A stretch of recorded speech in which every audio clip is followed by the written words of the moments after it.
I'm okay. How are you? How was Sunday? Yeah, as usual. It's the same. You know, it's getting recorded, Today right? is the Mother's Day. I Happy know. Mother's Day. Happy Mother's Day. And yesterday was International Women's Day. You're the only doctor who wished me. And I thought, I think we should do more for Women's Day. Every day Yes, should be Women's definitely. Day. We Don't should. you think so? Yeah. I don't understand why we can, like, they said, oh, why should we celebrate Women's Day? I said, every day is a man's day. That's why. Yeah. We Don't you deserve think it, so? isn't it? Exactly. I think we should do more about it. In fact, I Yeah. was expecting the trust to do something. Yeah, It but was there. nothing happened. I don't think people even. Yeah. I think so. I don't think people. It wasn't even the radar. I don't think. Yeah, I didn't notice any, honestly. None of them wished either. Right. So today, what I'm going to do is I'll introduce you. So some people are going to this. So they're going to record the session. I think it's recording already. This will Oh, be a great. Just so you know, and then whoever wants to. So I met a lot of people who've come in as clinical fellows. They'll be joining from various other trusts as well, and mm. they want to go into IMT, like proper. I mean, that's one of the reasons they take the clinical fellow Yeah, post, right? yeah, yeah. Yeah, and I I don't know how easy or how difficult. It's probably not as easy because how easy it is for them to go from a fellow post to a training post, maybe after 1 year or 2 years or whatever. I think it'll be useful. Um, so So it's basically, that's actually going difficult, to, but they have to get the crest form signed off, isn't it? yeah, crest form, and their portfolio has to Yes, be. yes. Nowadays, they're getting Um, easily signed off, even from outside UK. I think you might want to touch upon that. So for Yeah. example, so there's two sets of people. So either they're in India or wherever, they're Yeah. abroad, and they're looking to come into the training pathway directly, Mm. right? So there's they because in India it's only 1 year internship, isn't it? It's not Yes, yes, yes, 2 years like yeah. the UK. So what happens then? Do they then But they become a should duty definitely medical? have 12 Uh, months of experience after GMC. Say that again. So 12 months of experience after Mm. GMC. Only then they are considering that as a points. Okay, so for example, if you think about an MBBS graduate, Yeah, um, who is finished MBBS and then doing 1 year internship in yeah, India, as it called CRRI, it's called. yeah. They are not eligible to come No, into the internal medicine pathway. I no. think that's something you might want to Yeah, clarify because you need 5 years or 5.5 years plus 2 years of um, some sort yes, of foundation yes. program So equivalent, isn't it? usually the applications start around October. So once they Mm-hmm. open, they all will apply. And by the time it starts, at least by August, they should be completing it, the 12 months.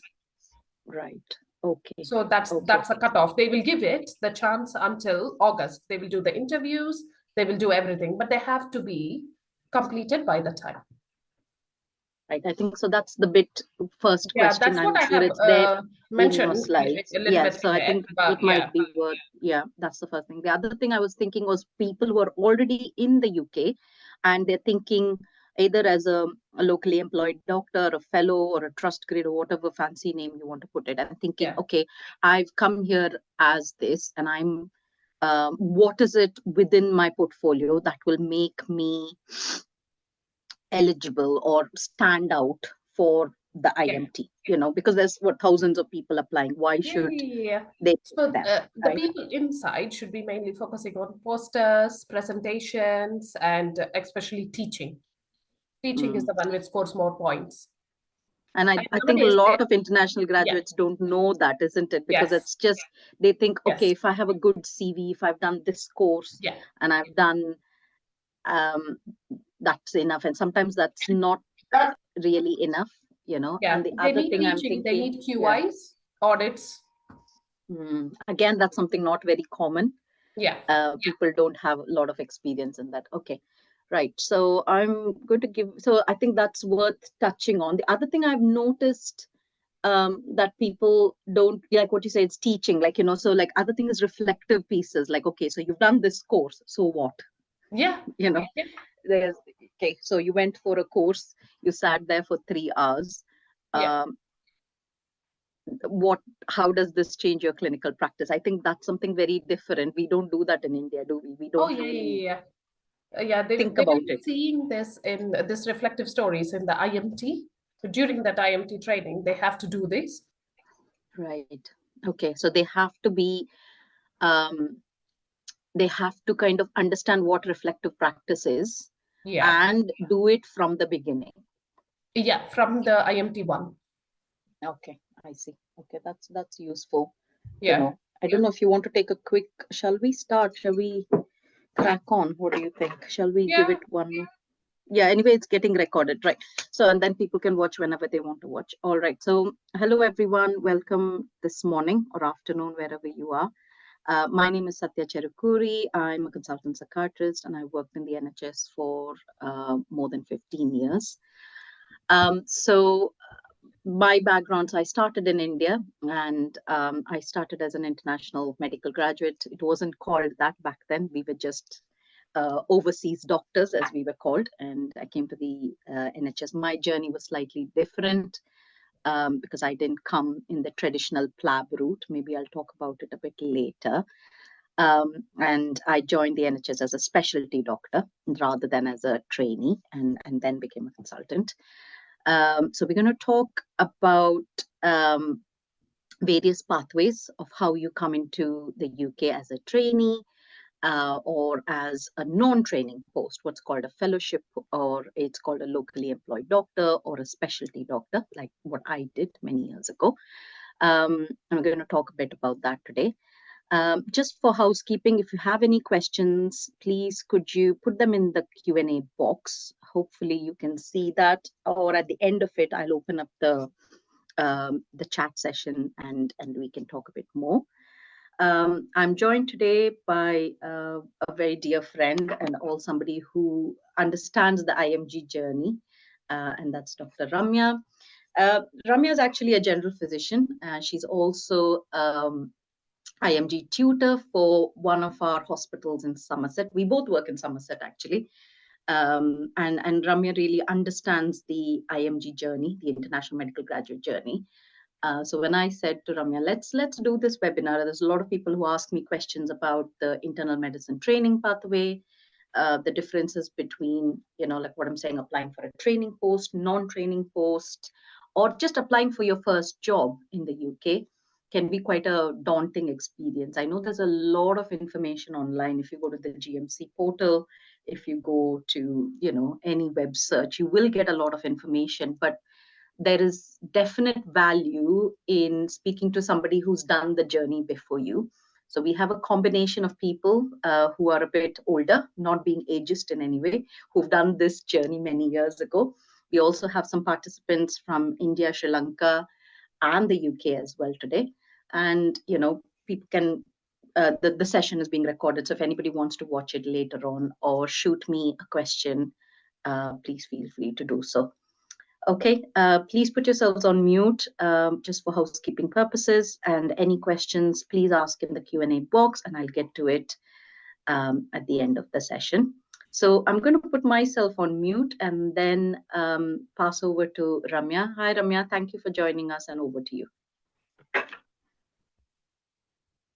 Hello, everyone. So today I'm going to discuss about internal medicine training pathway.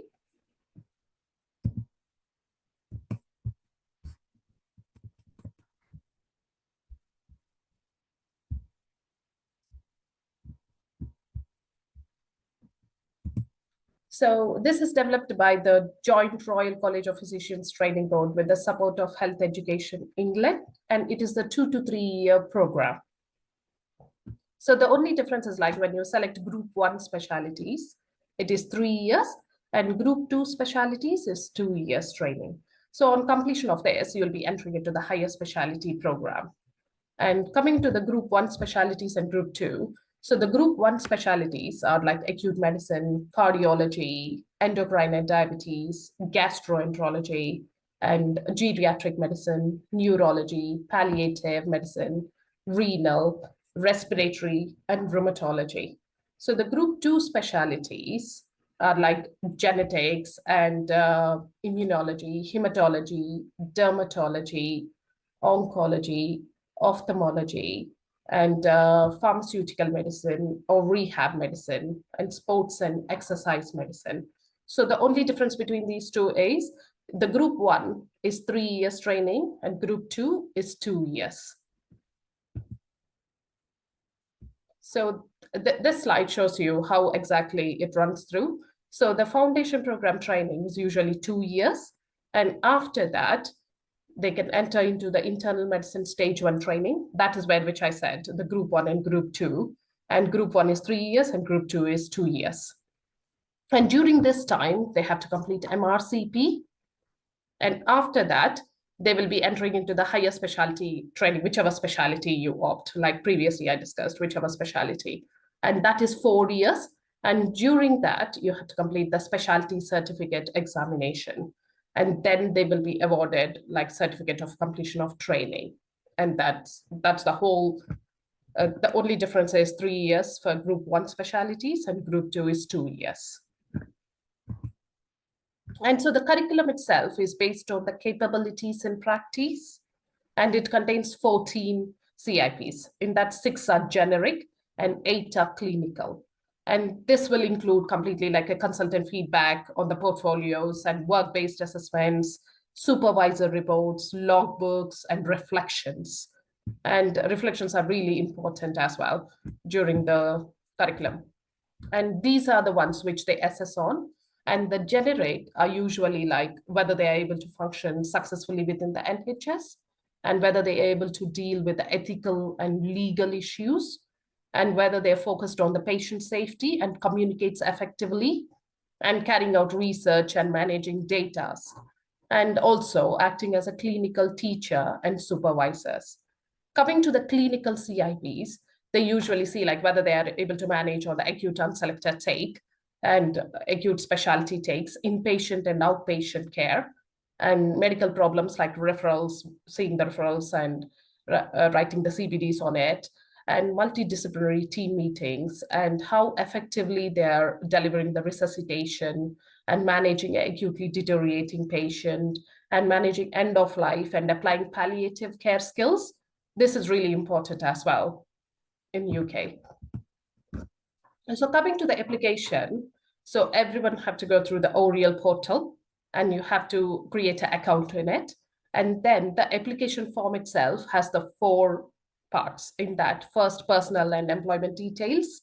And the second one is the eligibility and references. So you need a minimum of 3 referees. And then evidence and supporting information. And last will be like portfolio self-assessment. And that will be scored on 40, and you have to self-score. So the eligibility is usually the MBBS or equivalent, and full registration with the GMC at the intended start date. Suppose if it is starting in the August, then you have to get the GMC by August. So the evidence of foundation competencies. So if they are in the UK foundation program, then that's fine, automatically it gets signed. If not, then you have to get 12 months of medical experience following full GMC registration. And that is through CREST form, which is the certificate of readiness to enter specialty training. And that's available in the Oriel portal, and you'll download it and you can get it signed off by your consultants wherever you're working. Doesn't matter whether they're in UK or outside UK. And then English language skills as required for GMC registration, and health and fitness to practice requirements as per GMC standards, and evidence of employment history. And the scoring is usually based on 7 domains, and that is on the postgraduate degrees, anything in medical fields, and additional achievements like and publications and presentations, teaching experience, and the training in teaching, and any QI projects like audits and leadership and management. All these will be assessed on the scoring. And finally, you'll get shortlisted, and then the interview. And when we go to the interview, it'll be like 3 stations. So the portfolio station, they will be asking questions on your portfolios, whatever you have done. And the clinical station is like they'll give you one clinical scenario and questions on it. And ethics station, again, one ethical scenario and the questions on that. And so a lot of them will be having like, should I opt IMT or not? So you'll be in the dilemma. Then if at all, if you like clinical problems, like clinical problem solving and team-based hospital environments and hands-on ward procedure skills, if you're interested, and attention to detail when examining and investigating patients, managing both chronic and acutely unwell patients, and if you are interested in leading day-to-day and during emergencies as well, like any cardiac arrest, if you're interested in leading teams and working closely with most other specialties, then yes, IMT is for you. Thank you all. Do you have any questions? I had a few questions, but maybe I'm going to let anyone else. Can everybody access the chat screen? I hope they can. Does anybody have any questions? I had a few questions, so maybe I'll start. So this is the training pathway. Say, can you talk a little bit, Ramya, about the difference between applying directly from, say from India, for example, right? So you've just done your MBBS, right? Obviously, you can't apply immediately, No. right? So you've done 1 year of compulsory rotatory. Yes, like a F1 internship. internship. Yes, CRI, yeah. Okay, say you've completed your CRRI, okay, and then obviously you have to go through PLAB, right? Yes. So that's the traditional route. So yes. you finish MBBS, you finish your CRRI, then you do your PLAB, then you do the PLAB, your GMC registration, yeah. right? Now, what is your advice for people who are applying, say, from India or Sri Lanka or wherever, directly into the training pathway? What advice would you give them? So I will first tell them to prepare for the PLAB and apply for the GMC. In the meanwhile, if they can also do their employment continuous with anyone and get the CREST form signed off, that will be really useful because the CREST form is the one which is important for an IMT entrance. And the GMC, at least, they can get by the intended start date. So if they usually the IMT applications open around October. This year, example for 2025, they open around 2024 October. And so to start next year, it's the application start in, say, so you'll start, the whole process takes about 12 months. Yes, exactly. Okay, right. So in October, they start and they close in November. And then the interviews, they will get shortlisted and they will be called upon for the interviews. And interviews usually start in January and end in March. So for the August start date. Okay, so that makes sense. Yeah. So the GMC, if they can get it by August, that's okay. Absolutely fine. But at least the CREST form, if they get signed off, then they can easily apply for this and score themselves on the portfolio. Yeah. Okay. So I guess the second question I have is, say somebody has, so that's the traditional route. You apply and then you come in, you start your pathway. Say somebody has come in as a fellow, they've started a fellowship, clinical fellow, fellowship. Yeah, it's a clinical fellow. What advice would you give them?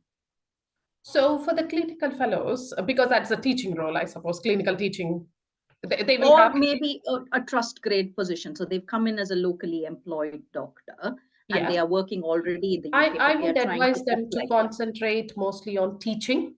So if they can prepare themselves for the teaching, QIs, poster presentations, they can score absolutely fantastic. Okay. I think in your experience, do you think international graduates, at least, I'm not trying to generalize. I know things are very different now. Do you think there is a particular area that international graduates don't do well or don't score as high as, say, UK graduates? Yeah, I think because it is self-scoring, we usually don't self-score ourselves much because we are not used to it. Yeah, exactly. But that is what we have to do here. It is the self-scoring now. So it's mainly like they need to concentrate on QI. Lot of them, so when you say usually QI, teaching QI, we do not do it. I honestly say, even when I started, I didn't do them. So Okay. that's Okay. how.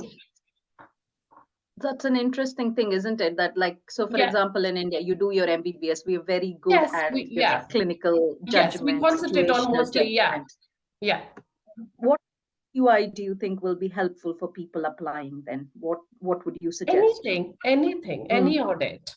Doesn't matter any whether audit. it is related to medicine or not. Any audit, including in surgery or wherever they are, any audit, if they can start, like a simple Hmm. one example, like, oh, see how the outpatient clinics are running, or something like inpatient, like take one simple ward and how is it running?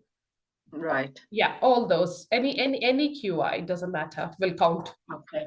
So QI, you would suggest, and the other thing you said is teaching. Yes, So and I think that's something again is not very common, isn't it? yes, At yes, a post CRRI yeah, level, there's not really a lot of people who do it, and you would yes, encourage them to do that. yes. Okay, that's a in And so even the say poster presentations are really important as well.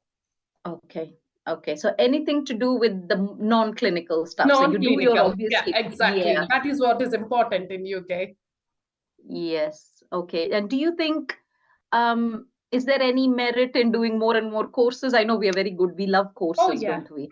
Well, there is additional points as well, 4 points for it, any Hmm. additional qualification. Okay. All right. So I think the take home message is if you are applying, think about it as a 12-month process, Yes, right? Okay. Think it's yes, not like you start today and you finish in a couple of weeks. It doesn't yeah. work like that. Two, whether you're abroad or whether you're in the UK, think about boosting your portfolio. Like think about all the things that will make you stand out. And few things that will definitely make your CV or your portfolio stand out is QI projects. So if you do quality improvement, it could be a very simple audit, a poster presentation, teaching. Even if you teach two medical students, I think Yeah, that even that needs is to be. counted. Yes. How do you think? So the CREST form, do you want to talk a little bit about it so that people are aware of what it is? So it's on the Oriel portal. So you can just Mhm. download once you create the account and get it signed off by any consultant wherever they are working. Doesn't matter whether Okay. they have a GMC, whether they are UK trained or outside, it doesn't matter. Any consultant who observed you. Okay. So it is the certificate for readiness to enter Readiness? specialty Yes, training. specialty training. Yes. Okay.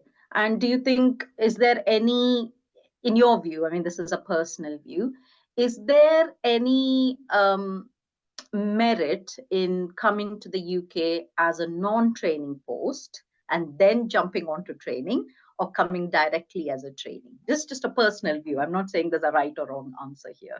Uh, well, in my personal view, I think it's better to come into UK and see Mm, how everything is, okay. because usually we'll struggle with the systems, NHS systems. Right. So Mm-hmm. it's better rather than straightly applying and later they are considered as struggling. Instead of that, if they come in and if they can get that Mm-hmm. 12 months in here and get signed off by some UK consultant as well. And in the meanwhile, they can learn the NHS systems, how they're working, and a lot to learn as an IMG international medical graduate.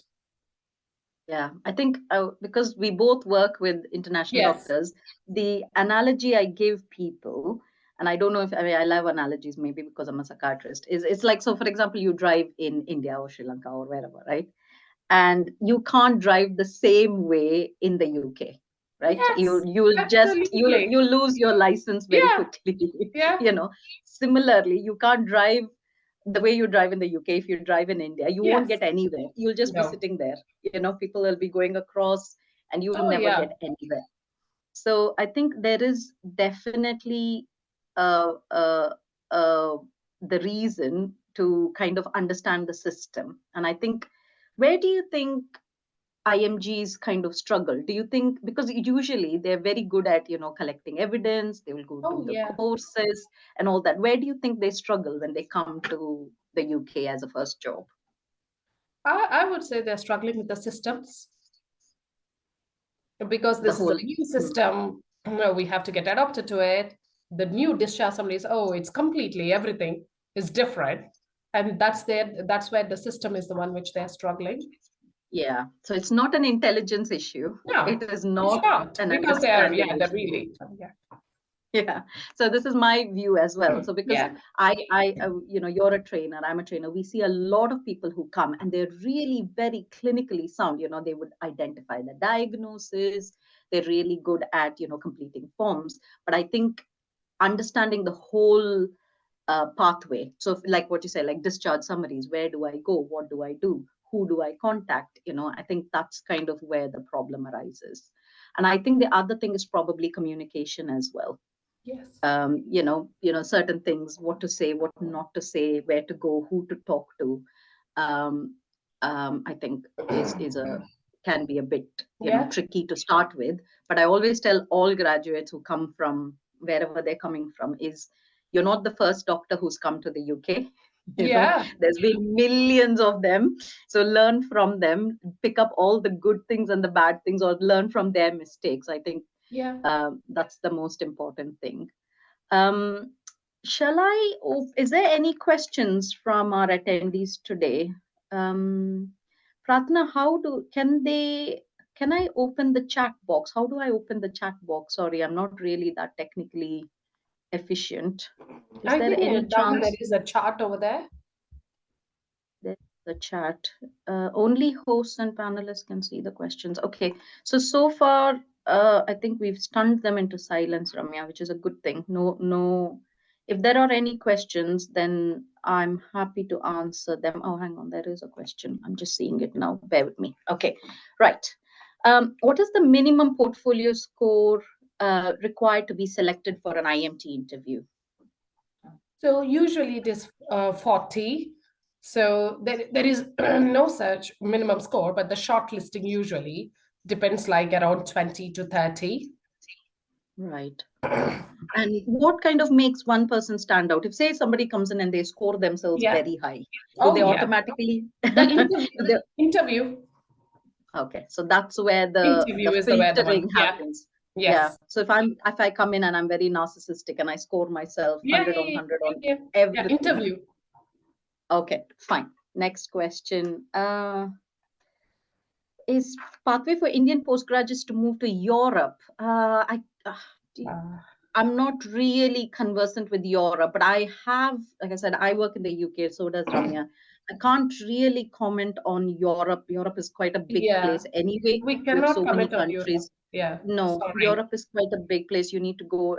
But what I have seen is some qualifications are so if you're GMC registered and if you have worked in the UK for a certain number of years, again, I can't comment on individual cases, that some European countries will recognize that and vice versa. So, for example, if you've studied in Switzerland and other European nations, then you are automatically eligible for GMC sponsorship. So similarly, they have a bilateral arrangement, but I can't specify. I mean, it might be difficult to understand everything. There's Germany, there's language, France, wherever. So I think you need to check that out individually.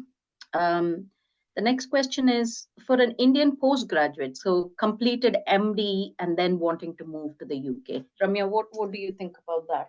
It depends whether they want like a training or non-training. Do you want to talk a little bit about the difference? So if you want to enter the training, this is the pathway. And even for MD, there is a like postgraduate, there is a 8 extra points for it. So if they want to enter the training, they can straight apply and then can enter the IMT pathway. If they want like a non-training, you can enter, you can wait for the complete your GMC and wait for the interviews somewhere in any trust. And once it opens, then you can apply for it. And if you got selected, move into the trust. And from there on, there is a Caesar pathway where you can, through the years of like at least minimum 2 years or 3 years you need in the UK. And then you will be supported by the trust to complete the Caesar process. And you can do that. Okay, so But maybe that's again a this is long chart, isn't it? The Caesar. So yes. So yeah. I think I'm going to talk about that a bit later. Yeah. As well. So essentially what you're saying is there are two main pathways, right? Yes. So there's a training pathway Training and a and non-training. non-training. Yeah. Yes. Okay. So for the training pathway, you need GMC registration before you start it. Yes. Yes. Correct? Yes. And you have to get your GMC registration done. And I know that so that there are only few ways to do that. So the first way to do that is to write your PLAB exam. Yeah. And I Yeah. know dates are Yeah. very difficult, and you do that. Yeah. There are some acceptable postgraduate qualifications. So, for example, if you've done MRCP already, Yeah. there is a You can get the pathway GMC. Yeah. registration for it. So, what I'll do is I will cover that. Do you think there's any? So, can somebody who's done MD, say MD medicine, can they apply for higher specialty training in medicine? Yes, Oh, but they need sign off. Again, they need to be in the UK, and there is another one which will sign off for the IMT. You need to download again right. that form and get the signed off by some UK doctors. But that Okay. need to And be is signed off in UK. okay. So they can't enter that Yeah, yeah. They from need like an overseas. ICU placement as well before they enter that. So it need to be So it's signed off not. in the UK for the Oh, I see. specialty. Okay.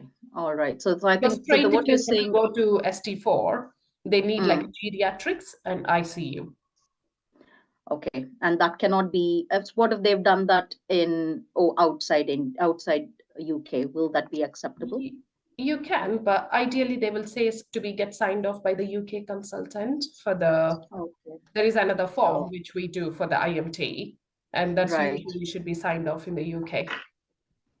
Okay. All right. So it's not as straightforward as the Yeah, other pathway. yeah. Okay. Fine. Thank you. Right. So the question is, how do I bypass PLAB? Oh, that's an important That's a question. good question. Yeah.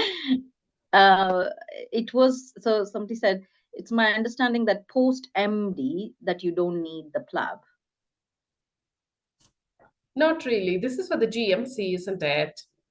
Okay, so So I think there's if it's the other route, then MRCP is the only one, isn't it, Sathya? Like, okay. So just to summarize, right? So there's 2 3 ways you can bypass PLAB. I'm going to talk about it. The one way to bypass PLAB is to get a postgraduate qualification that is recognized by the GMC. There's a list. I'm going to cover that. So if you type in postgraduate qualifications that the GMC accepts. So for example, FRCA, I think if the first part, if you finish it, MRCP, some parts of MRCS, MRCOG. There's a whole list. Obviously, my memory is not that good. I can't rattle up everyone. So yeah, that I is a think way to lot is get like a GMC membership registration. exams. Yeah. Yes. So you can do that as an overseas candidate, all right, and then you can apply and come in, right? So you get the GMC registration, and then you come in, you apply, and then go on. That's one route of avoiding PLAB. The other route of avoiding PLAB is called the GMC sponsorship scheme, and I'll be talking about it in detail a little bit later. That is also a way to avoid PLAB. I know PLAB is very. I'm not saying PLAB is easy or difficult. I'm not going into that, but I think getting a date is not, um, Yeah, you yeah, know, it's not easy. Yeah. it's not easy. Okay, next question.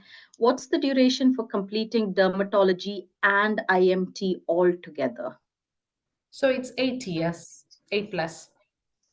Wow. Okay, so Yeah. from start to finish. Yeah. Okay, why is that? I mean, sorry, you need to educate us, educate me at least. So this dermatology falls in group 2. So that's only Okay. for 2 years at the IMT, and then Mm-hmm. 4 years. So it starts from the foundation, which we are talking, foundation 2 years. Okay. And then later on, if they're entering the IMT, the dermatology is 2 years for dermatology. And then later they will apply for another 4 years for specialty certificate. And then later. So that will be, I think, 6. 6 years It's plus. from entering Yeah, IMT. yeah. Okay, that is quite a long process, isn't it? It is. Yeah. That's why doctors become very old very quickly, I think. Anyway, but that's beside the point. Um, is there any merit in coming in as an SAS doctor or a specialty doctor, middle grade doctor, and then doing Caesar in your view? How Yeah, difficult would it be? well, Caesar is, yeah, I feel Caesar is a little bit difficult, but it's not that we all did it. Even Yeah, I'm doing this with Caesar as I well. did it So as well. Yeah, yeah. you did it as So well. Yeah, yeah. So yeah. it's It's not not that difficult, but at the same time, it's not easy either. okay. I Have to don't know how get to many all people the know. things. Yeah. Yes.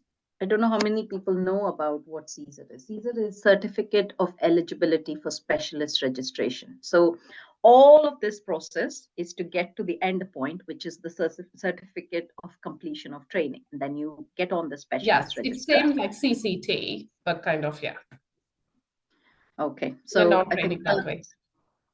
okay. And I don't want to go on to statistics, but is there any kind of view about Caesar candidates, um, not kind of getting through?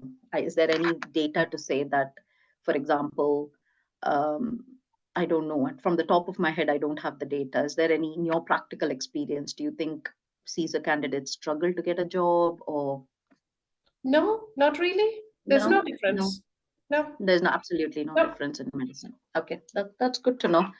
Right, next question. Are there any specific trusts to get into dermatology, or all trusts with IMT provide dermatology training? Well, all the trusts have the dermatology clinics, so So it's really doesn't make any difference. You can get into the dermatology through the trust, any trust. as long as they, I mean, all people have skin. So, Yeah, exactly. and I think dermatology is like, I don't know much about a dermatology training as such, but I presume it would be there in all the trusts, because obviously you need a Yeah, dermatologist, right? yeah. So, and if they They will have a rotate, isn't dermatologist, it? If you get through IMT, they will rotate around 7 different hospitals. So why is it just the way the rotations are yeah, that's the arranged? way the rotation goes in training. So in one Okay. deanery, suppose 7 deanery, they will rotate around Musgrove Park Hospital. They will rotate around so there are 7 different hospitals. They rotate each year. Okay. So they really Yeah, understand the yeah, system. I guess, exactly. okay. I think just for people who are not really familiar, I'm really mindful. Sometimes, like if you put me in India now, I haven't worked in India for 20 years. I'm sure I'll be able to, but if I suddenly start working in India today, I think I would really struggle. And I have no Of course. uh, because I think things are very different, and you have to get used to the new electronic system, or even prescribing might be very difficult or different, not difficult, but so for example, we don't use any brand names here, but Yeah. somewhere else in the world, you have to know the brand name, you Yeah. know, otherwise, writing a generic name is not going to get you anywhere. Simple nuances like that. Okay. So that's very useful. Thank you, Ramya. So to summarize, I think you've spoken about obviously the CREST form. I think especially for people who are already looking at entering the IMT pathway, without the CREST form, you're not going to get anywhere, right? I think, and it doesn't matter who signs that. It could be a consultant Doesn't matter. overseas as Yeah. well. That's still acknowledged. That's the take-home message. The other message is, um, oh, well, what's the question? Apart from London, which place is good for IMT training? Anywhere in the Anywhere. UK. I Yeah. wouldn't specify that this place or this place. Anywhere. I think, yeah, this is another big misconception I see is people, I mean, and I was the same. So like we always think about the big cities, right? So we think, okay, UK is equal to London, right? But UK is not a very big place. If you think about it, I think it's smaller than even Tamil Nadu, if I remember correctly, but then it has a very small population comparatively. And people only remember or recognize the big names. So they might think about Manchester, for example, um, or Bristol. Bristol, probably not. Birmingham. Yeah, I think Birmingham. people, Yeah. Birmingham, yeah. But there is a larger, so like, so we both work in Somerset, which not Yeah. many people are even aware of. Yeah, And, exactly. and it's a really nice place to live. And it's a, It is really we have, nice place. Yeah. so people always think, and people, when they go to London, they realize how expensive it is. I hope I don't have anybody from London listening. They're like, how dare you say London is not worth living? It is. It's a beautiful city. It's great. I like going to London. I'm only 2.5 hours away from London. So if I want to go to London, I can go. We all like going to London, yeah. Yes, but I think living in London and visiting London are two different things. So to answer your question, I think anywhere is fine. I mean, what makes you characterize the Caesar pathway as challenging? Okay. Do you want to answer that, Ramya? Then I'll come in as well. The Caesar pathway is not challenging, as we said, it's just a portfolio pathway. So nowadays they made it even more easier. So it's just you'll get one portfolio and start doing your things. The same CBDs, you need to provide these many CBDs, you need to provide ACATs. So there are a lot of things which we need to do. Same like how the trainees did. So you can do that. If you can do it really quickly, you can do it within 1 year as well. It depends on how fast you can do it with your employment as well on the side. So my view, I mean, both of us have done Caesar. So I obviously did it in general adult psychiatry. What was your Caesar in, Ramya? General medicine and acute. General medicine. Okay, acute. So I think from my experience, and I've worked with quite a few people who've done Caesar, Caesar is a testament of how organized you are. Yes. And how persistent you are, not necessarily how intelligent you are or how so there's just so essentially it is paperwork. So what the Caesar does is so say for example you enter training, that's the highway. Okay, think of it as the highway. You're on the highway, you finish your 6 years training, right? And at the end of it, you obtain your certificate of completion of training, you get on the specialist register, and then you're done, right? You apply for a consultant job, you interview, and then you become a consultant, right? Simple story. Okay. Now with the Caesar is like the back road, right? You still get to the point, but it's a very, very windy back road. And the reason is you will have to show that you've done everything that a trainee would have done in their pathway, right? And that's sometimes so not like 7+ years of evidence you need to do it within the time frame. Yes, and that. So what it does is, so when I submitted my Caesar final portfolio, it was about 3,000 to 4,000 pages of evidence that I submitted. And if you think about it, it is doable, but you might have changed jobs, so you might not have the evidence from the previous job. These are the administrative problems people face. So the process itself is not the issue. It's you being organized to get all the evidence. So one thing I was asked about, and I did my Caesar quite a few years ago, and the process is a little bit easier now than when I did it. They asked for evidence. So I did MD psychiatry in India, right? And we don't do logbooks in India, or we do not do things like, for example, case-based discussions. We have a different system. So I had to go back and get a lot of transcripts from the university. That took a lot of time. But if you're very proactive, right, you think, okay, I'm going to go for Caesar, you might start looking at the actual requirements. They're called intended learning objectives, or ILOs. Don't want to bore everybody with the details. So if you start collecting the evidence, like what Ramya said, you should be able to do it in, I would say, 12 to 18 months if you're very organized. The problem people run into is they start doing it and they realize that it's a paperwork nightmare and they give up. And I can understand. I'm sure, Ramya, during the process, you wanted to give up as well. We've all, I've thought to myself, God, what is this? So that's what makes the Caesar pathway challenging. But lots of people do it. And, if anybody is, wanting to do it, I would say do it, but be aware of what is required. Read what your requirements are before you embark on it, and talk to people who've done the Caesar before. Right, where were we? Shall we, if there's no more questions, then I'm going to move to all the other bits like GMC sponsorship scheme and things like that, right? Ramya, would you mind stopping sharing your screen? You're welcome to stay. thank you for coming along, Ramya. I know you're very busy, and I'm very grateful for all your help today. And I hope people found it very, very useful. It's always good to see it's always good to see a success story, isn't it? People talk about, oh, I'm never going to get in, I'm never going to get this done. And when I started doing a job, they said, no, you'll never become a consultant. And I said, why not? I've done an MD, I'm going to do my Yeah. Caesar.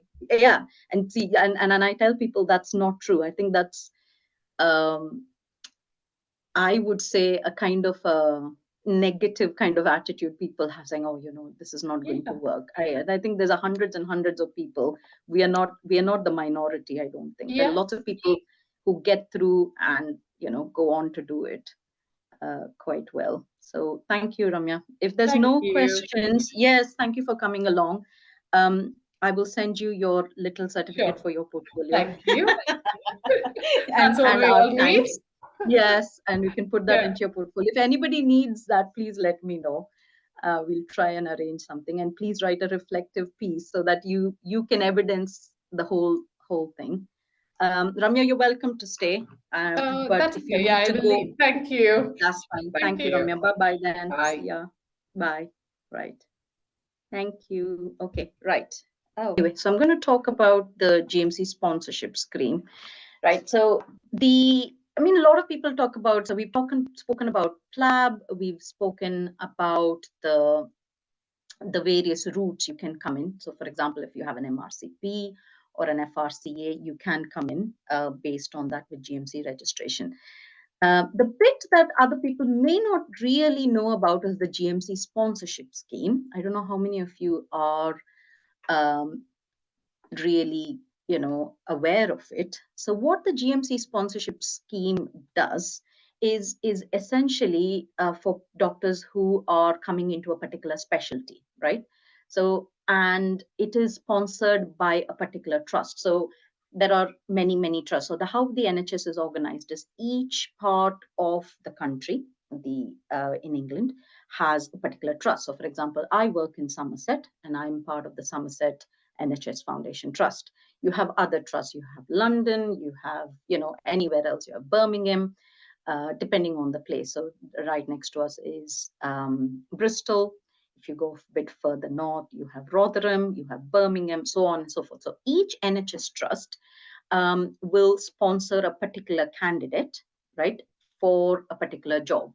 And this is mainly for doctors who have a little more experience within their chosen specialty. So, for example, the eligible candidates will need to have at least 4 years experience in their chosen specialty, right?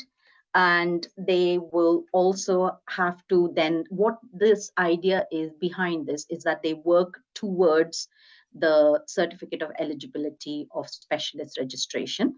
I'm going to talk about that as well. So what the certificate of eligibility of specialist registration does is it's the equivalent of the certificate of completion of training. And then that will help them get on the specialist register. So essentially what you need to become a consultant in the UK is you need to be on the specialist register, right? And there are two ways to get to the specialist register, right? So you either do your full training, right? Like what Ramya was saying, you get into core training, then specialty training, and at the end of it, you get a certificate of completion of training. And when you get the completion of training certificate, also called CCT, you then become a consultant.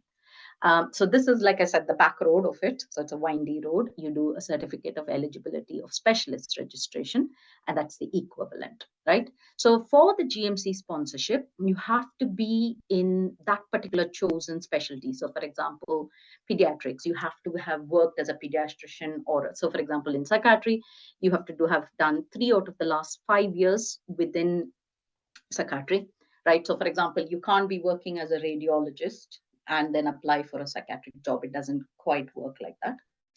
And including the last 1 year, right? Then what then happens is once you apply for a job, the shortlisted candidates, they'll get invited to a very comprehensive interview. So you qualify and you apply for an interview. And obviously, because a lot of them are overseas candidates, they are interviewed. And then the trust will help you obtain the GMC sponsorship. Obviously, you should have good references. You should have, people who would give proof of employment. So in the last 3 to 5 years, you have to give your proof of employment as well. Okay. It's also worth knowing a few terminologies. People may not be really aware of it. So normally a consultant, you can apply for consultant roles as well. I know some people think, oh, I'm never going to get that.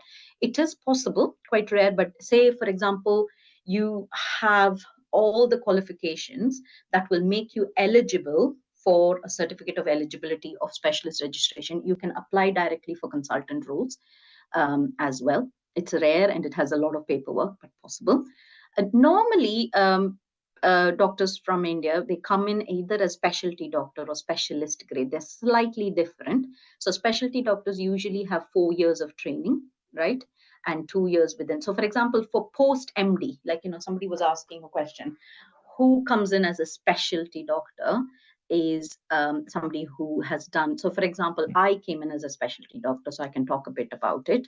Specialist grade is a bit higher than that. So they have more experience. So it's almost, if you can say, this is 6 years in the relevant specialty and specialist grade. So people can come in at either of those grades, and that sponsorship and comes under the sponsorship scheme. Okay. Obviously, the one of the most important things, and you'll have to do it irrespective of whatever grade, is you will have to have your OET and or IELTS. And in generally, I see that a lot of people do OET is a bit easier than IELTS for various reasons. OET is fairly new. It did not exist when, for example, I didn't do OET. I did IELTS many years ago. Okay, and those are the banding. You need a minimum of B for OET, and for IELTS you need 7.5, and no score should be below 7. Right. So once you do that, right, say for example, so you come in as a GMC sponsorship candidate, you register with the GMC. There's multiple things you have to provide: your evidence, your references, your English language certification, your primary medical qualification and verification of that, your passport, and so on and so forth.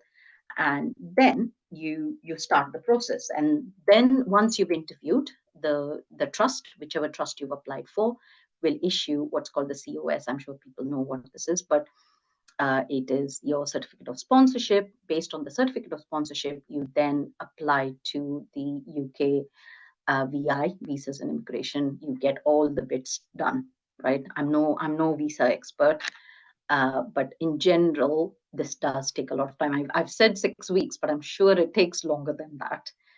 Okay, and then you get all that, and then you once that's issued, right, you can also apply for your dependent visa. So that's called a tier 2 healthcare visa.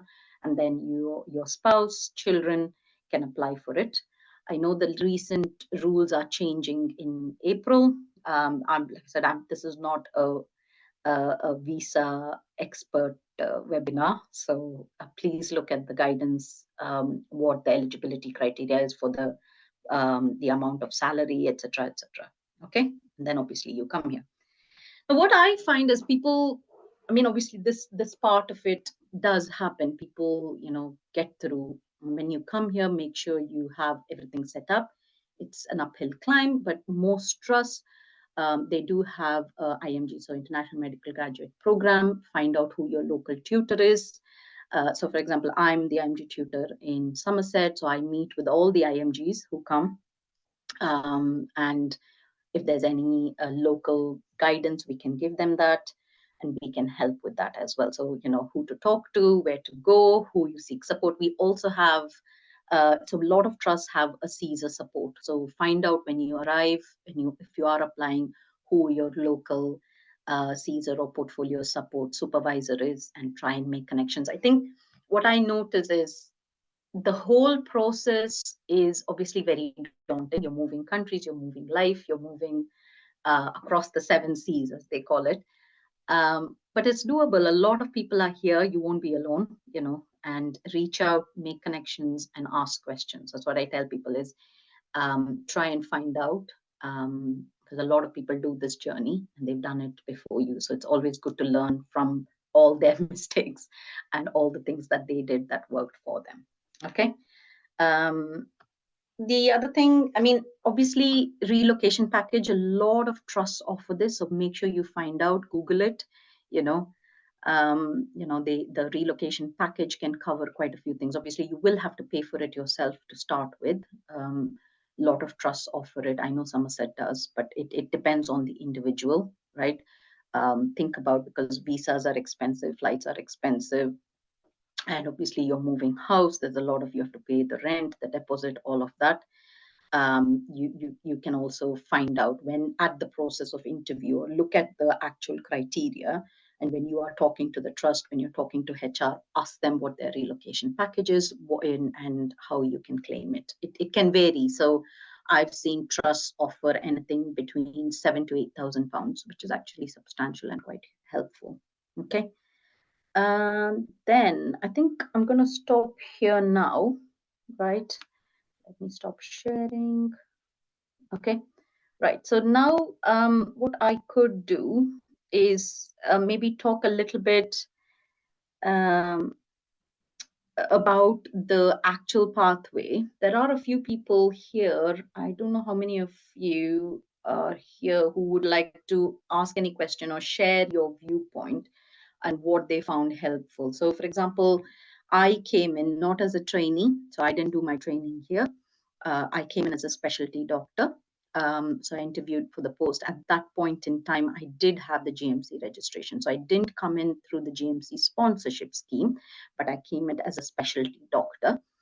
And I did my Caesar portfolio. It took me about 2 to 2.5 years to do that, to become a consultant, but it does take that much time. Some people do it faster, but in general, there's quite a lot that you will have to complete as part of the portfolio and submit it to the GMC. The GMC then goes through the portfolio and identifies all the things that are missing. So for example, in my portfolio, excuse me, there were bits from my previous job that I had to find out.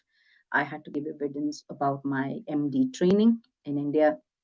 So it did take a while. It took longer than 18 months for me. There was a lot of back and forth, but eventually it did happen. So that's one pathway. The other pathway that I've seen people come in is slightly at a higher grade. So they can come in as an associate specialist, and only few trusts offer it. So please look at your job description when you apply. Sorry. So for example, people can feel that they will have to come in at a slightly lower grade at a specialty doctor before jumping up the grade. Sorry. Okay. So, right. Any questions so far? I think let me just look at the chat box. I think one question people often ask me is, what is the disadvantage or advantage of coming in as a specialty doctor? It's my personal view. Other people can. Is the advantage of coming in as a specialty doctor is you're coming in at a decently good grade. It's called a middle grade post. So you're not a trainee, and obviously you're not a consultant. So there is a lot of support offered at that grade. So for example, you'll have supervision, you will have time to do portfolios, you will have time within your job plan. So ask your trust. So wherever you're applying, make sure you ask them, what does this mean? What is my job plan? What am I going to do? Will you provide me Caesar support? So one thing, a lot of trusts now, if you look at their advert, it will say that they provide a Caesar fellowship program. So what that means is, for your Caesar, you need to rotate through quite a few placements. So for example, in psychiatry, you'll have to rotate through outpatient psychiatry, which is community psychiatry, inpatient psychiatry, and so on and so forth. And you have to do quite a few things for your portfolio before you jump and become a consultant. So a lot of trusts offer support for it. People also, so that's the advantage. You come in and you have. The disadvantage is, to be very brutally honest, a lot of people don't eventually complete their portfolio. So they might just remain at the specialty doctor grade. So for example, I know a few friends and colleagues who found the whole portfolio quite difficult to do.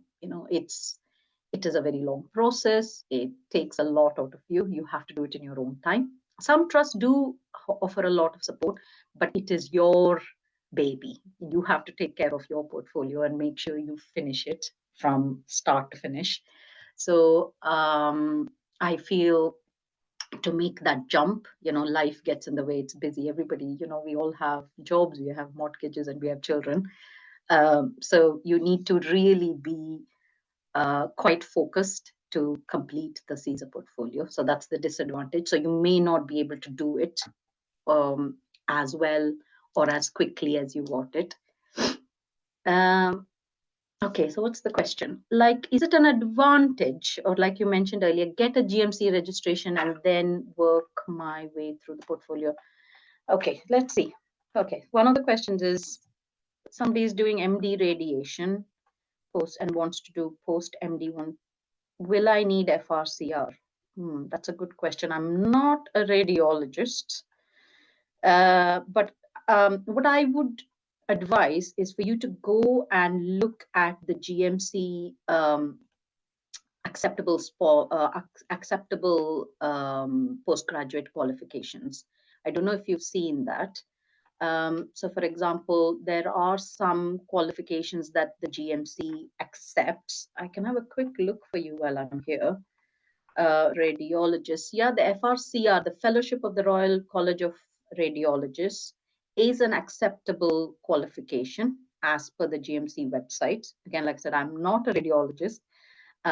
So in theory, yes, you can apply for a GMC sponsorship scheme, or you can get GMC sponsorship, GMC registration all on your own merit based on your FRCR.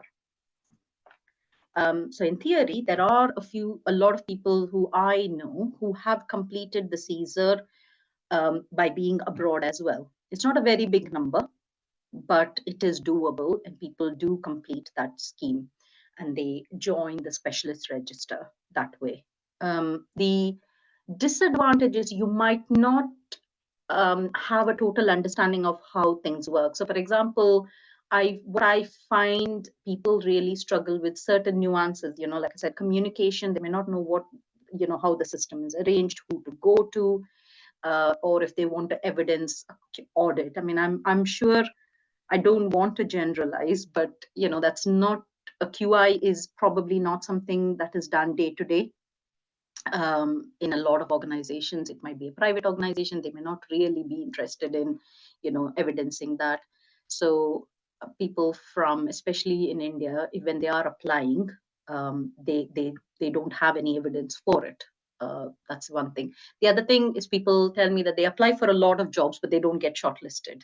So have a look at your portfolio, have a look at your CV, have a look at what you're presenting, because as somebody who shortlists a lot of CVs, so I look at the CV and I'm like thinking, is this what I'm looking at? Look at the job description. So what the job description will give you is essential criteria and desirable criteria. I don't know if anybody's seen it. So when you apply for a job, right, you can see on Track or NHS Jobs, you'll see a list of the job description. So we need a doctor who will have to work in this particular grade. These are the things that we would be expecting the doctor to do. And they'll have maybe 3 or 4 essential criteria. So for example, MBBS, and they might have to have GMC registration or be eligible for GMC registration, should be able to function independently or work as a team player, things like that, and a lot of desirable criteria. So if you have a membership, or that becomes a desirable. So make sure your CV and how you present yourself is in tune with what is required. It's like any other job situation. You can be a really good doctor, really clinically sound, have a lot of experience, but if you don't present that to the person shortlisting it, then automatically you're not shortlisted for that particular job based on what you presented. They don't meet with you, they don't know you, so they're only going by what you are presenting to them in that particular space, right? So that's one thing. The other thing I find people don't really, so they might get shortlisted, but then at interview, they might find it quite difficult to go on to the next stage. They might be shortlisted and then not interviewed, or they might interview and never get through. That's another thing that I find as a common theme.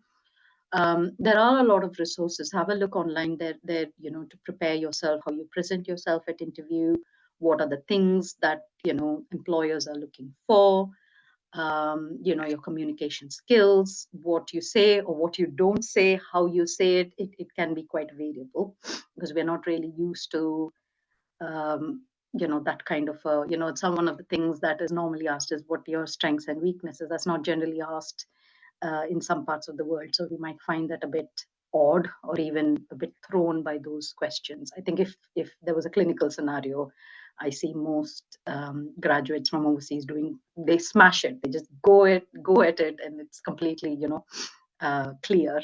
But they might struggle with what we call personality-related questions. Like what's, for example, one of the questions a lot of Indian graduates struggle in interview is, tell me about a challenging scenario, clinical issue, and how you dealt with it. And I can see as an interviewer, sometimes people, they find that question quite difficult to answer. They don't know what to say. Obviously, there are a lot of challenging scenarios we go through as doctors, but you don't know which one to pick, what to say, how to say it in a way that sounds professional, but at the same time not arrogant, and that's a skill. And also how you come across as a team player, because a lot of UK-based practice is not you being a lone wolf. You can't, go off and do your own thing. It's a very team approach. It's an MDT approach, and that can be quite tricky for some people. So try and learn those skills. There's lots of resources online. If anybody wants to reach out to me, let me know. I don't want to bore everybody here today. Okay. Yeah, so I think what I'd like to tell people, if you're applying for your first job, think about the job, the actual job you're coming into, research it, make sure you know what you're applying for.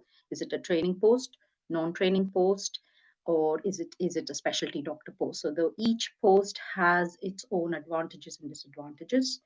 And then, you choose, you make informed choice based on that. Okay. What's the next question?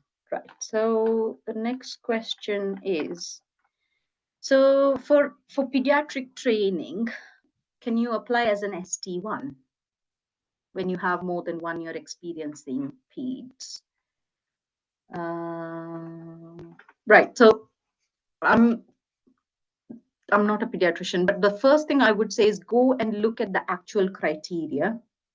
I think what you're trying to say is, so normally to enter, so make sure whether you're coming in as specialty doctor or as a training program. So if you look at their actual criteria, they will tell you the exact ins and outs. I don't really want to comment on individual pediatric training, but I would suggest you go and, yeah, Shri, I've got one of my doctors here. He's my trainee, and he's done both a clinical training program as well as non-training course. Shri, are you happy to, do I have to give you permission for you to share your kind of, bear with me. Shri, are you okay to, I'm going to give you permission to speak. Is there any chance you can, yes, I can hear you. Yeah. Shri, I thought it'll be useful if you just talk a little bit about your journey, like how you started and kind of where you are now. Yeah. So I joined MBBS in 2013. I completed MBBS from Manipal in 2019. So I took a couple of months to decide what I wanted to do with my career. But in November of 2019, I gave CLAB 1. And in March of 2020, 3 days before lockdown, I gave CLAB 2. And because of lockdown, I could not get my GMC registration for a while. But that took some time. I got my GMC registration, and in a very paradoxical manner, the number of jobs reduced during the pandemic. But I got a job in Swindon as a trust grade in orthopedics. So I worked there for a year in 21, and 1 year as a trust grade forensic psychiatry doctor in Bristol for a year. And then I joined Somerset as a trainee psychiatry. So I'm in my second year at the moment. So if you have any doubts about psychiatry training or even trust grade Shri, jobs. what can you tell us the difference between being a trust grade doctor and a trainee doctor? What, in your view? Yeah, so in terms of the workload, as in and CT1, CT2 is probably essentially the same thing, really. You are being trained in psychiatry, but also you are doing the ward jobs and discharge summaries and physical health examinations and all that.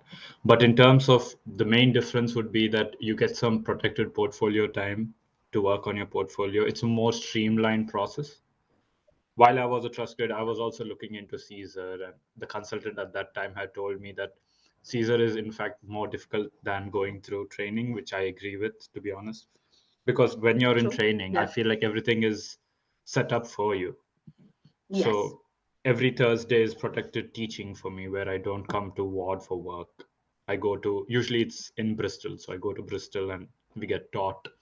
Then every Wednesday afternoon, I get a half day off, not off, but half day to work on my portfolio or Clinical. So it's teaching yeah, time. So you go yeah, for a structured teaching program, yeah, isn't it? yeah. Okay. And Yeah. we also get, so in terms of being in psychiatry training and completing CT3, you need to do psychotherapy.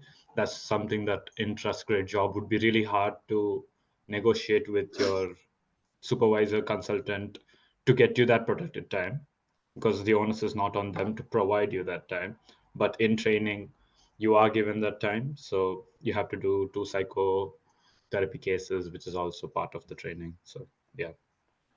I So would, yeah, mm, sorry, go on. go on, go on. Go on. No, no, you go on. I would recommend working here as a trust grade for a year Mm-hmm. or more. That depends upon you. But I think looking back, if I directly got into training, which I know a few colleagues, I think they find it a bit more difficult, especially for us.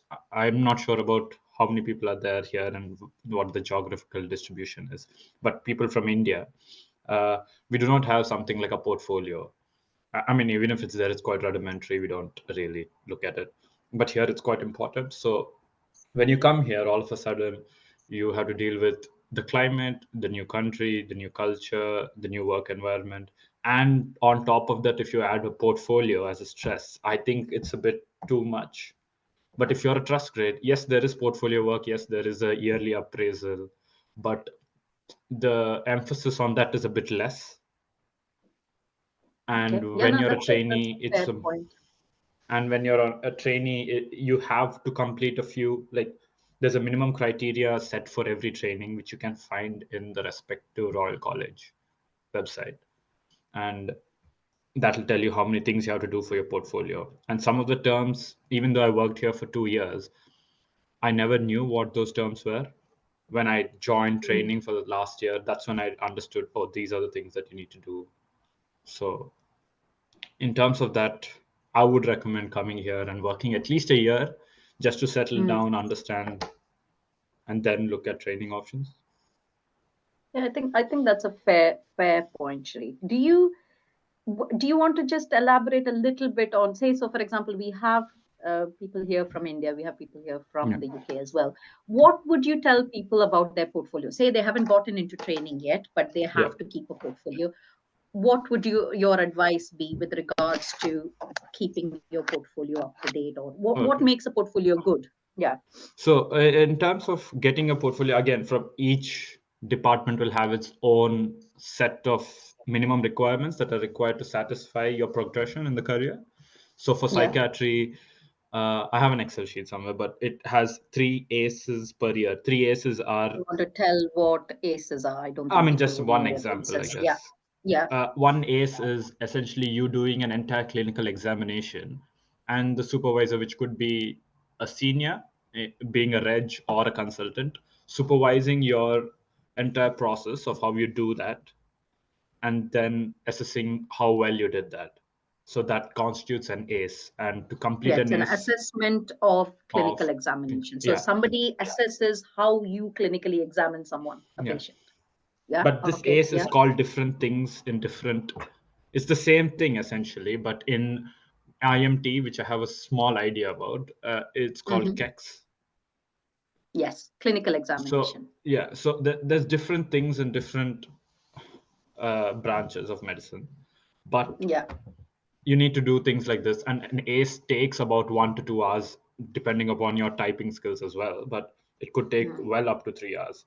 And so all this is time that you're not really given in a trust grade job, but you are given in portfolio in training Portfolio post. time. Okay. But Okay. also in So trust grade jobs, the emphasis is not that much on it. Like if you have an educational supervisor who has a good relationship with you, I think they'll be fine with you not having such a robust portfolio in a trust grade job.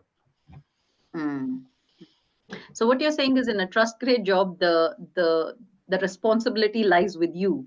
Yeah, yeah, You have to be very proactive and take yeah, care of your portfolio. But in a training program, even there, the responsibility is still with you. But in a way, it is really well structured. You yeah, know what training you're going to, where you have yeah, to be, how many you have to do. But here, you have to do it all on your own. yeah. Okay. And in Can you? Yeah, go on. and in terms of trust grade jobs, you're sort of isolated, because not isolated in a way, I'll explain, but in a training post, I tend to see my cohort almost once a week at least. So then we are in an environment where the topic of portfolio comes into the conversation. So you're constantly reminded of that. But in a trust grade, nobody reminds you of it, because you're with the ward doctors of different grades who are doing their jobs, and nobody has the time really to talk about portfolio. So yeah, So there's this bit of a cohort there, isn't it? So you meet yeah, other yeah, trainees. They are doing this, that, and other. But as a non-training doctor, you still yeah, have colleagues, but they're not on the same journey, yeah, yeah, or they might have a different journey. So they're not really, uh, doing things that you have to do, or encouraging you, or yeah. telling you, oh yeah, actually, why don't you do it this way? Why don't you do it that way? So okay, that's an important point.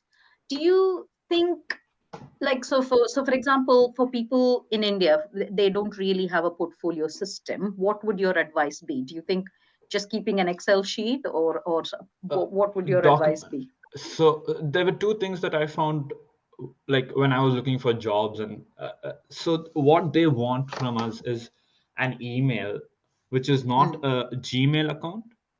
They Correct, want an because it has to be linked organizational, to the yeah, organizational they email. want an Yeah. organizational email account. So Yes. finding somebody who's able to provide you with an organizational email account. When I say organizational, let's say at manipal.edu, Mm-hmm. that's our organization from college. So I was quite lucky that our organization had that. But I have come across people who have asked me about advice about how to come here, and some of the government colleges and some of the private colleges do not provide organizational emails. So trying to find a workaround around that should be something you should look into. That's an And in terms important of, point, actually. yeah, Yeah. Do you know? I mean, I'm sorry. I mean, I went to a government college. I went to yeah, Stanley and Madras Medical. I mean, we didn't have emails back then. I'm that yeah, old. We did very, very rudimentary. How does one overcome that? I think then you'll have to fax. Yes, the UK still works on fax, but I think then I you have to see. Okay. fax. So Okay. Fair.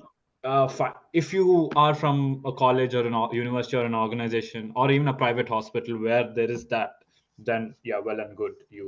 A lot You of have, people do. I mean, a lot of organizations do have it now. yeah. I I mean, think at this India is point, yeah, is yes, I think so. I mean, obviously, I can't yeah, generalize, but I I've seen a lot of organizations yeah, with that, and I think technology wise, India is yeah, far yeah, ahead. yeah, of course. So And in terms of so portfolio development, hmm I would recommend keeping a diary, mm, and getting signatures from your consultants, which states, yes, you have completed so many procedures. Let's say phlebotomy.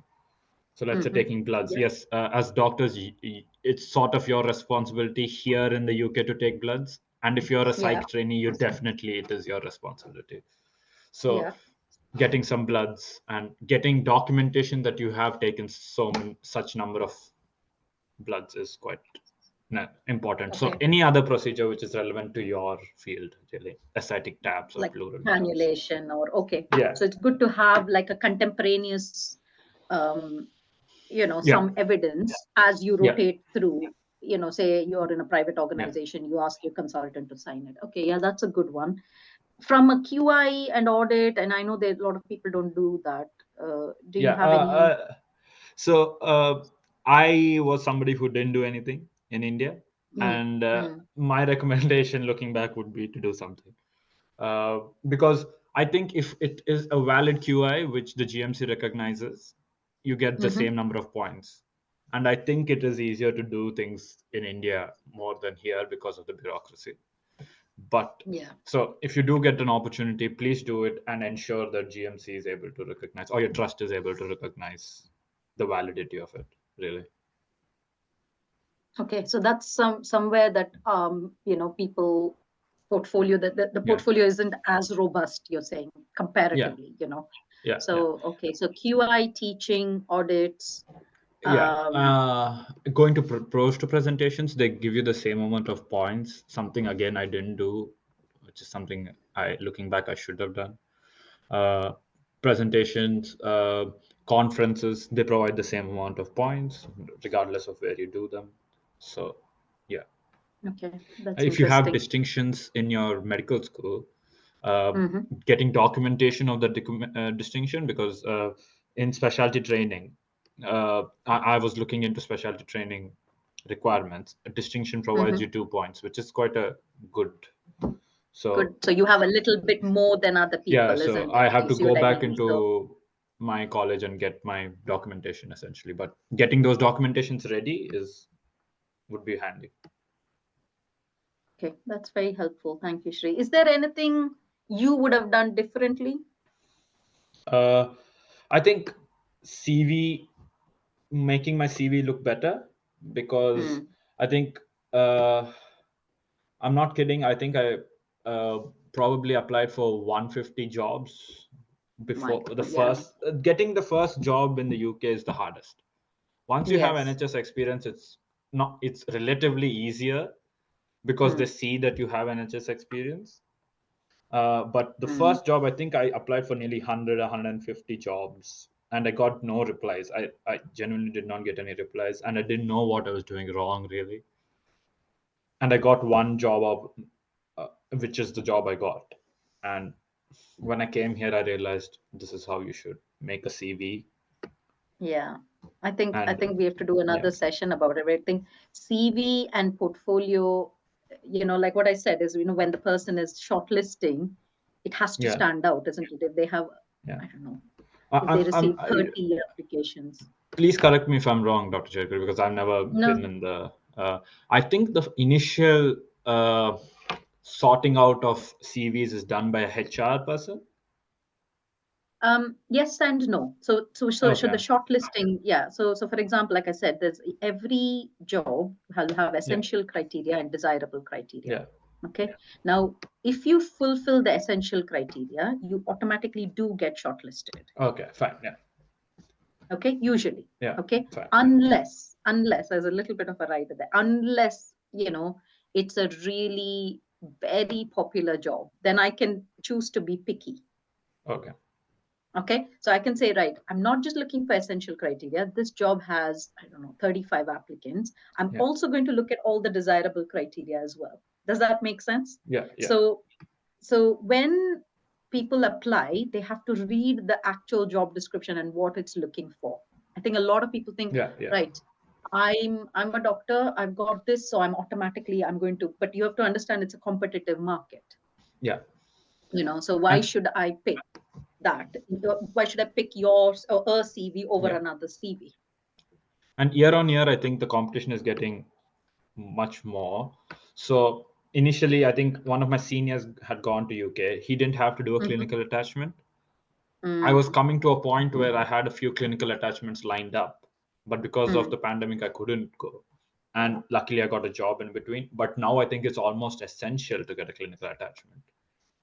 to It even, always helps in a yeah, it does sense help. where to understand the system, like it's a little bit like what you said is everybody applies, but the terminology or how Yeah, you present yourself, it's difficult. Shri, you might remember, I always say this is like you have to learn the system yeah, to be able to navigate the yeah. system. You can't just dive in and expect the system to adjust around you. And You have to be a bit yeah, clever. and clinical attachment also, I've seen somebody who, when I was in Swindon in 21, he was a clinical attaché, and he gained so much from that experience that he was Mm. able to apply for IMT training, and while he was a Mm. clinical attaché, got into IMT training, which was very Okay. impressive. So Mm. a clinical attachment can go a long way in you meeting doctors who are able to explain what's happening at that situation. I think it's quite valuable, because you Yeah. understand, you might find somebody who's able to tell you how the NHS works. So I always take time to talk to the clinical attaches and tell them my experience as much as I can. Thank you. That's very helpful, Shri, because I think what I know, like what you said, people apply for jobs and they hear nothing back, and Yeah, they're thinking, what am I doing wrong? Where yeah, am I? What's missing? Because what your mind doesn't know, your eye doesn't see. So if you yeah, don't know you need that, how will you go and fill that yeah, gap? So, if you think, okay, I've attended 3 conferences, that's it. But there might be yeah, points like what you said for certain observational skills that you've done, or a certain QI project is a little bit more that somebody else is evidencing. You might have done it in some shape or form, but you're yeah, not, what is not on paper did yeah. not happen, You, isn't you it? you need to know how to sell yourself, really. Otherwise, Yeah, it's exactly. And I it's don't think, in general, I think doctors are not very good at that. Some yeah, people are, but in general, we are not very good at saying, I've done this, I've done that, I'm a team player, I can, uh, or like they come to the interview stage and they wobble there as well. They're not quite sure yeah. what to say, how to present themselves. Okay, so hang on, there's one question. Um, 4 years of experience for GMC sponsorship, our specialty doctor post. 3 years of postgraduate training will be considered. Yes, like myself, I did that. So if you do 3 years of MD in any specialty, that is training that is relevant in that specific field. So, for example, I have a specialty doctor who works with me, who's done MD from Jaipur, and he's come here as a specialty doctor. So, yeah, to answer your question, that is relevant. So it's not you working in that field, even your training in the particular field is relevant. I hope that answers your question. um, Shri, is there anything else you want to add, apart from inspiring people? So what do you think after 150 applications, what do you think was different? What made you crack it, To you be think? honest, it was having contacts, really. Mm, okay. Somebody who was in Swindon, who Mm. worked in Manipal, was able to help me contact a consultant who was able to talk to me about what to do and everything. And I think So there is that networking human is quite element. networking Yeah. is very important, especially for the first job. So that way, a clinical attachment helps, because now a consultant has seen you, Mm. and you Yes. develop contacts in that trust, really. Mm. Let's say you That's go an into a important clinical point. attachment in medicine, but you're interested in psychiatry. You can go to the trust psychiatry consultant, talk to them about it, put your name out there, let them know that you exist. And That's a then, good one. And I don't think doctors are very good at that, isn't it? yeah. And also, one more important thing that I tell everyone who I meet is, Mm. don't look at geography. I mean, yes, it's important if you want to live in a city, but Mm. the city jobs are more competitive. That's a It good becomes important. So people less usually look at competitive. London, don't they? Yeah, it becomes less competitive when you have NHS experience in your CV, because now you're That's an somebody important who's worked point. in the NHS. You know, you can live 1 hour away from London in Swindon and reach central London faster than most suburbs of London. I And think it's difficult for somebody who hasn't lived here yeah, to understand that, yeah, Shri, yeah, isn't it? yeah, yeah. So living in the outskirts of London, which is honestly what, as a junior doctor, is what you can afford at the moment, Yeah. is you are reaching there slower than when I was living in Swindon, which was 1 hour away. So look past London. would be my Look advice. past London. Okay. So your take home message is work on your portfolio. Yeah. Put yourself out there and then think past London. I think people, I mean, I was the same many years ago. Like I didn't even like, so because we don't really, understand that there is places outside Yeah. London. We think it is all in and around London. The problem living London is, one is the absolute, like what you say, the cost of living Yeah. is impossible, isn't it? Yeah. And the competition is also very high. So, and you can't really live in London. You have to live outside anyway, and then travel Yeah. back and forth. So you might as well live a bit further and have more opportunity. And if somebody likes nature more than urban living, Somerset is very beautiful. Really, like it's honestly very beautiful. Okay, good. So you're happy in your job. That's good to know. Yes.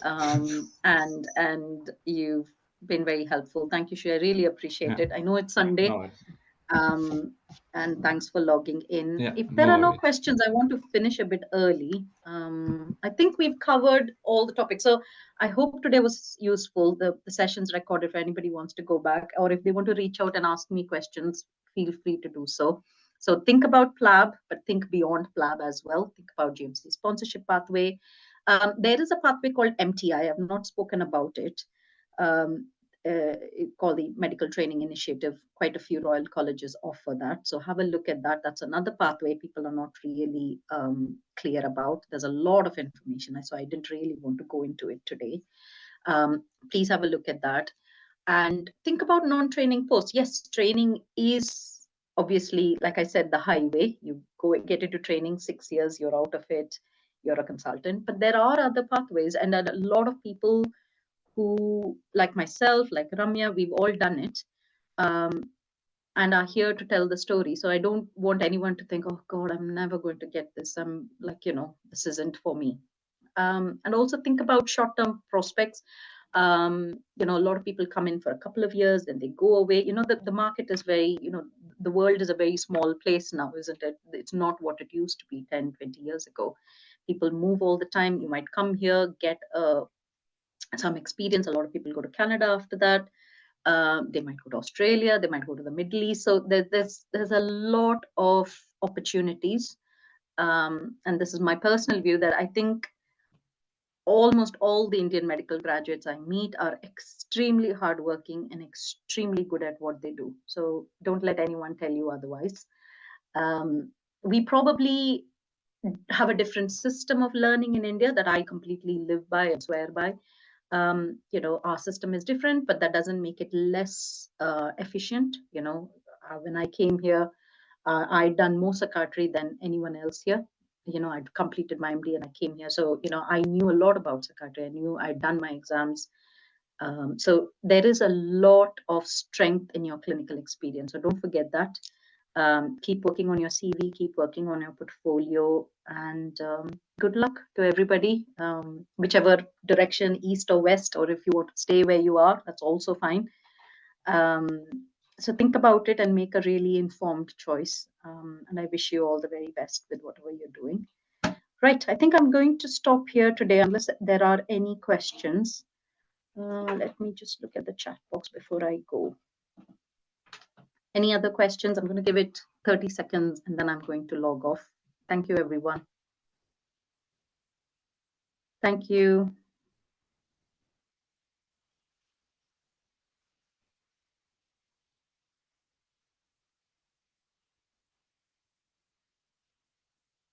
Okay, thanks, everybody. Take care of yourselves. Bye, Shri. Thanks again.